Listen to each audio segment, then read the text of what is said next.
সচরাচর আমি রেস্টুরেন্টে গিয়ে পয়সা খরচা করে ভেজ খাবার খাই না, কিন্তু যখন কোনো উপায় থাকে না তখন তো খেতেই হয়। আমার জন্মদিনের দিন অফিস থেকে একটু তাড়াতাড়ি বেরিয়ে আমি আর ডেভিড গিয়েছিলাম সল্টলেকে আউট অ্যান্ড বিয়ন্ড ক্যাফেতে। এটা খুব পপুলার একটা ক্যাফে। আর যেখানে গিয়ে আমরা অর্ডার করেছিলাম বিভিন্ন রকমের ভেজ খাবার দাবার, কারণ শনিবার আমাদের নিরামিষ। ফার্স্টেই অর্ডার করেছিলাম পেরি পেরি ফ্রেঞ্চ ফ্রাইজ, যার সাথে অ্যাজ আ ডিপ ওনারা কেচাপ অ্যান্ড মেয়োনিজ দিয়েছিলেন।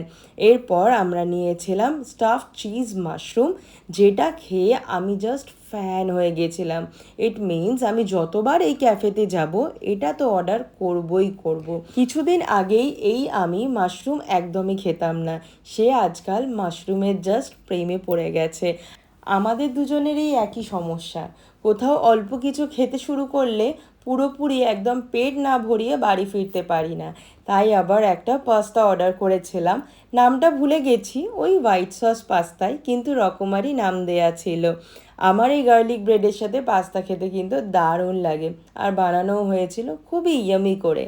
দুজন কফি পাগল মানুষ যখন একটা ক্যাফেতে যায়, কফি ছাড়া কি আর বেরিয়ে আসা যায়? তাই একটা আইসড আমেরিকানোর সাথে অনেক গল্প আড্ডা দিয়ে আমাদের এই সুন্দর একটা সন্ধে কাটালাম।